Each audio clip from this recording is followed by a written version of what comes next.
Innovation. S'il y a une chose qui caractérise l'armée ukrainienne dans sa défense courageuse contre les forces écrasantes de la Russie, c'est sa capacité à innover sous pression. Mais l'innovation ne consiste pas toujours à travailler dans un laboratoire pour inventer de nouvelles armes. Parfois, un soldat peut faire preuve d'innovation en combinant la bonne dose de courage, de ténacité et une pointe de folie avec sa volonté farouche de gagner. C'est précisément la nouvelle stratégie ukrainienne. Ils utilisent des obus de 155 mm comme leurs grenades. Mais pourquoi?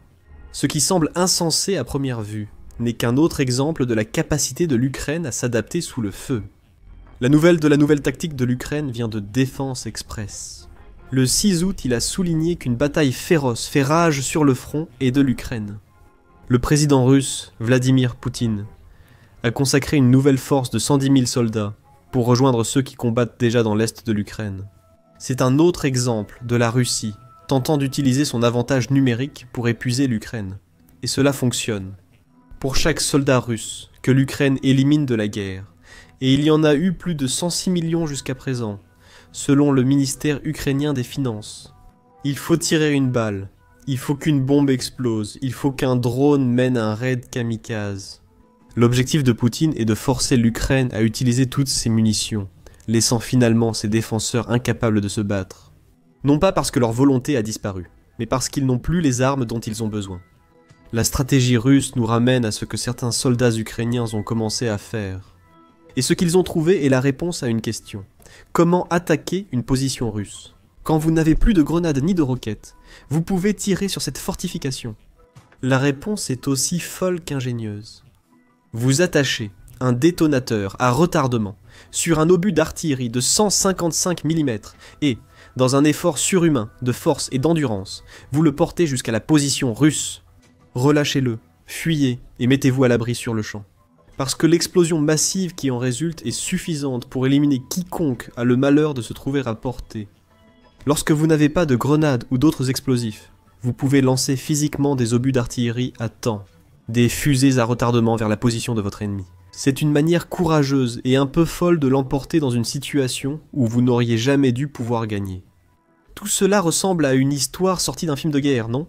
La tactique est presque trop folle pour être crue, mais vous n'êtes pas obligé de nous croire sur parole.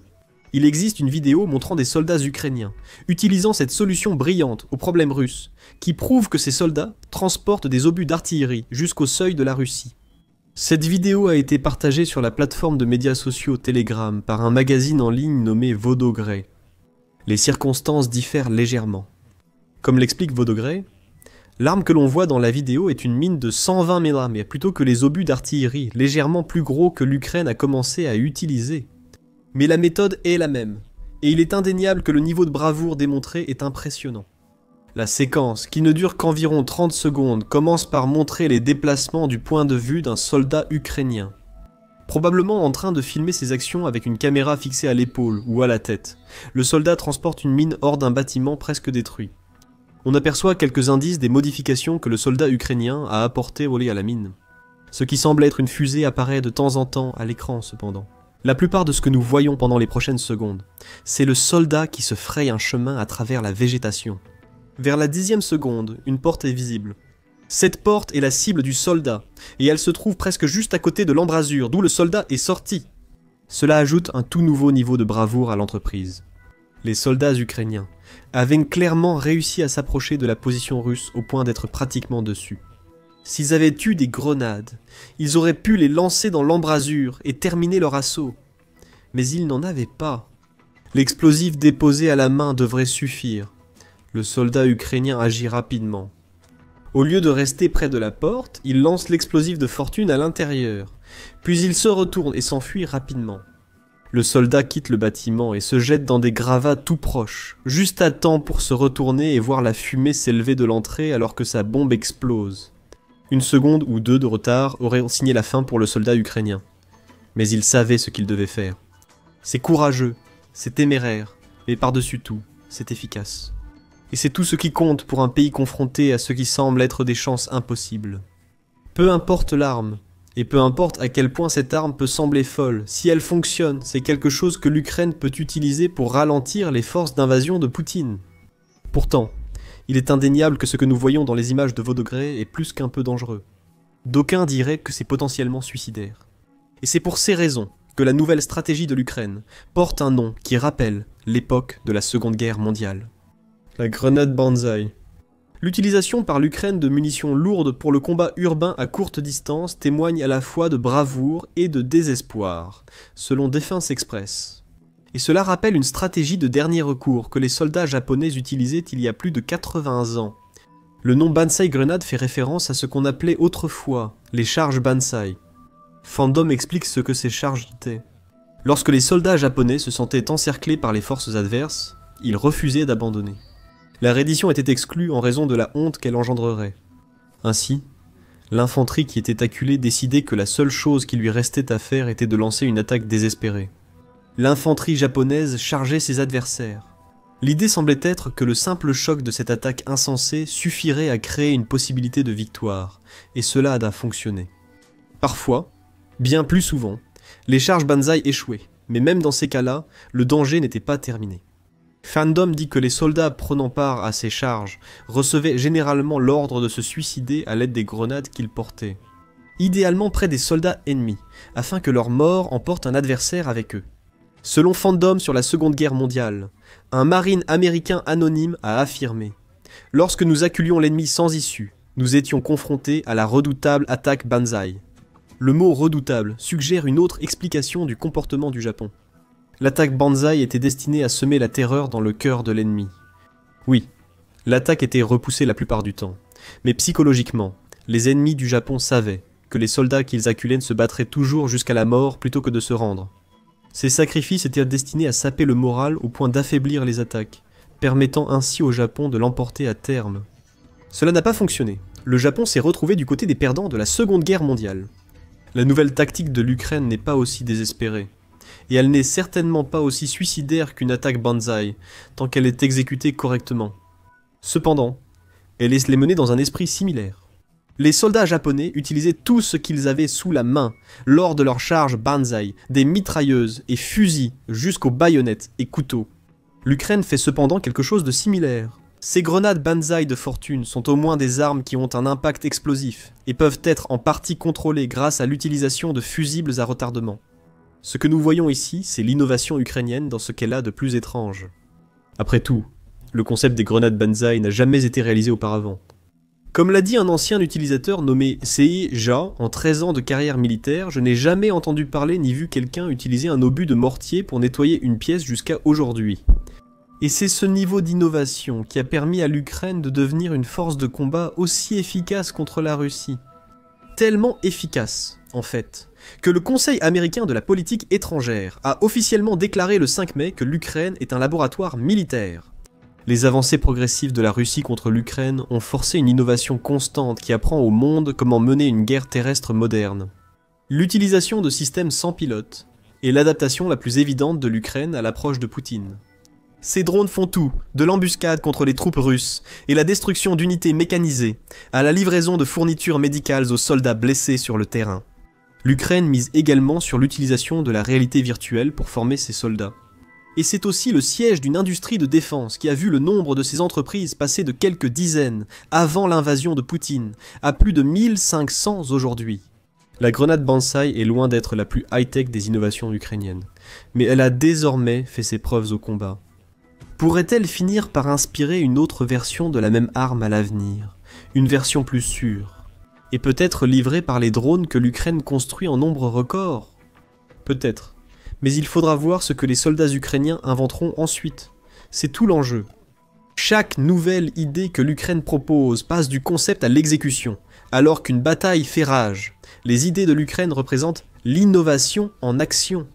Obtenir des résultats concrets contre les troupes russes, plutôt que d'être testé jusqu'à l'épuisement dans un laboratoire sans jamais voir le combat. Au final, c'est l'esprit créatif qui a inspiré une arme aussi folle que la grenade Banzai. Cela fera de l'Ukraine l'un des symboles de la défense collective de l'Europe contre Poutine. C'est ce qu'affirme David Kirichenko, écrivain au Conseil de l'Atlantique. David Kirichenko explique que les forces armées ukrainiennes considérablement renforcées et le secteur technologique de défense innovant font du pays un partenaire indispensable pour l'Europe. Il souligne que l'Europe devient de plus en plus incertaine vis-à-vis des États-Unis et de sa dépendance à cette grande puissance militaire. Dans cet environnement incertain, il est tout à fait logique pour l'Europe de renforcer son soutien à l'armée ukrainienne, tout en approfondissant la collaboration avec les entreprises ukrainiennes de technologie de défense, ajoute David Kirichenko. La London School of Economics and Political Science partage ce point de vue, affirmant en avril que l'industrie de défense innovante et en pleine croissance de l'Ukraine pourrait bien être le meilleur atout de l'Europe pour atteindre l'indépendance vis-à-vis de sa dépendance aux États-Unis. Cela signifie-t-il que nous verrons bientôt des grenades Banzai intégrer l'armée européenne ? Bien sûr que non.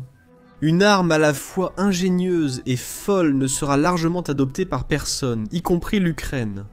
Mais l'idée, la graine créative qui a poussé un soldat à attacher une mèche à une mine ou à un obus de mortier, c'est ce genre de réflexion qui peut mener au développement de nouvelles armes, comme cela a été le cas tant de fois pour l'Ukraine par le passé. Maintenant, revenons un instant sur Terre. Bien que l'ingéniosité dont font preuve les grenades Banzai ukrainiennes soit impressionnante à observer. Il y a une raison très réelle pour laquelle les soldats ukrainiens sont obligés d'inventer des armes aussi extrêmes. L'Ukraine fait face à une pénurie de munitions. Nous avons mentionné plus tôt que la stratégie de Poutine est d'épuiser l'Ukraine par une guerre d'usure jusqu'à ce que son ennemi finisse par céder. Malheureusement, pour certaines unités ukrainiennes, cela crée des situations où elles se retrouvent à combattre les troupes russes sans disposer des armes dont elles ont besoin. La grenade Banzai est née de ce problème. Si vous n'avez pas de grenade, utilisez des mines et des obus d'artillerie. Cependant, c'est un problème qui doit être résolu. Il y a clairement un besoin de munitions à haute puissance, adaptées aux assauts d'infanterie en milieu urbain. L'utilisation actuelle d'obus d'artillerie dans des rôles improvisés reflète le même niveau d'improvisation que celui observé avec l'utilisation du TM-62M, mines anti-chars utilisées comme charge pour les drones vus à la première personne. Selon Défense Express, l'Ukraine adopte une nouvelle tactique, ce qui s'avère exact. L'Ukraine a fait de grands progrès pour renforcer son secteur de la défense nationale. Selon la British Broadcasting Corporation, l'industrie nationale d'armement de l'Ukraine produit 30% des armes utilisées par l'armée du pays en février 2025. Le président ukrainien Volodymyr Zelensky souhaite que ce chiffre soit plus élevé. En juillet, Army Technology a rapporté qu'il souhaite que l'Ukraine fabrique 50% de ses propres armes d'ici la fin de 2026. Et qu'on en était maintenant au point où 40% des armes utilisées par son armée proviennent d'Ukraine. Tout cela est très impressionnant pour un pays qui n'avait pratiquement pas d'industrie de fabrication de défense avant l'invasion de Poutine. Mais même si l'Ukraine en arrive au point où elle fabrique 50% des armes utilisées par son armée, il reste encore 50% qui doivent venir d'ailleurs. D'autres pays doivent être impliqués. Et cela signifie que des pénuries de munitions se créent à cause des retards, ou que ces pays ne sont tout simplement pas en mesure de fournir tout ce dont l'Ukraine a besoin. Des armes risquées comme la grenade Banzai n'auraient pas besoin d'être inventées si ces lacunes étaient comblées. Plusieurs personnes en Europe sont bien conscientes de ce fait. L'une d'elles est la première ministre du Danemark, Mette Frederiksen. Le 3 juillet, les médias United 24 ont rapporté ces propos. S'il y a des lacunes dans les livraisons d'armes, je crois que nous devons les combler. Il y a plus d'1 an, nous avons mis en place un modèle pour soutenir la production de défense directement en Ukraine. Ça fonctionne très bien. Elle fait référence au modèle danois qui a aidé l'industrie nationale ukrainienne à se développer récemment. Mais cela ne suffit pas. Le simple fait que l'Ukraine utilise des mines et des obus d'artillerie prouve qu'il existe des pénuries de munitions. Ces pénuries doivent être comblées. Aussi impressionnante que soit la grenade Banzai, ce n'est pas une arme qu'un soldat ukrainien souhaite utiliser. Du moins, pas sous sa forme improvisée actuelle. Elle est trop risquée. Il y a un grand danger que quelque chose dérape. Un faux pas ou un trébuchement alors qu'un soldat tente d'échapper à l'explosion, et tout est fini. Cela dit, l'existence même de la grenade Banzai démontre quelque chose que l'Ukraine a déjà prouvé à de nombreuses reprises. Ces soldats font preuve d'une force et d'une détermination incroyables dans leur combat contre les troupes russes. Repensez à la vidéo montrant l'utilisation d'une grenade Banzai dont nous avons parlé plus tôt. Cette vidéo commençait au moment où le soldat ukrainien était prêt à utiliser son arme de fortune. Ce que nous n'avons pas vu, c'est tout le processus permettant d'amener la mine qu'il a utilisée à l'endroit montré dans la vidéo. Cette mine aurait été transportée à la main lors d'un assaut contre une position russe. Le soldat a peut-être marché des kilomètres avec elle avant d'avoir l'occasion de la déployer. Défense Express explique ce que cela signifie réellement sur le champ de bataille, surtout lorsque des obus d'artillerie sont impliqués. Cette adaptation en dit long sur les exigences physiques extrêmes auxquelles sont soumis les défenseurs ukrainiens. Un soldat doit transporter un obus de 40 kg à travers des zones de combat urbains, puis le lancer avec suffisamment de force et de précision pour infliger des dégâts aux troupes ennemies. Les soldats ukrainiens relèvent ces défis physiques au quotidien. Les Ukrainiens montrent un courage et une détermination inattendus pour Poutine. Vous vous en rappelez ? Le dirigeant russe s'attendait à ce que l'Ukraine cède et se soumette à sa volonté quelques jours seulement après le lancement de sa soi-disant opération militaire spéciale. Les 20 000 soldats russes étaient censés déferler sur Kiev en rencontrant peu ou pas de résistance. Près de 4 ans après, l'Ukraine lutte encore, contrairement aux attentes. La grenade Banzai est un microcosme de la volonté et de l'esprit des soldats ukrainiens à poursuivre le combat. Même lorsqu'ils affrontent un ennemi prêt à sacrifier plus d'1 million de ses propres soldats pour sa cause. Cependant, il serait mieux que les soldats ukrainiens n'aient pas à transporter de telles munitions massives jusqu'aux positions défensives russes. C'est une éventualité pour le futur. L'utilisation des grenades Banzai par l'Ukraine montre que le concept fonctionne, même si c'est un peu fou pour le moment. L'utilisation de drones terrestres pour transporter ces obus plutôt que des humains pourrait être la prochaine étape d'adaptation. L'Ukraine a prouvé qu'elle pouvait utiliser ces drones pour infliger des pertes à la Russie. En avril 2024, Business Insider a rapporté une attaque au cours de laquelle l'Ukraine a utilisé un drone terrestre pour amener un explosif juste au bord d'une tranchée russe. L'explosif largué a fait exploser la tranchée, donnant à l'Ukraine une petite victoire. Des drones transportant des bombes Banzai pourraient obtenir le même résultat. De plus, les drones pourraient servir de boucs émissaires en transportant des obus d'artillerie jusqu'aux positions russes, avant de se faire exploser.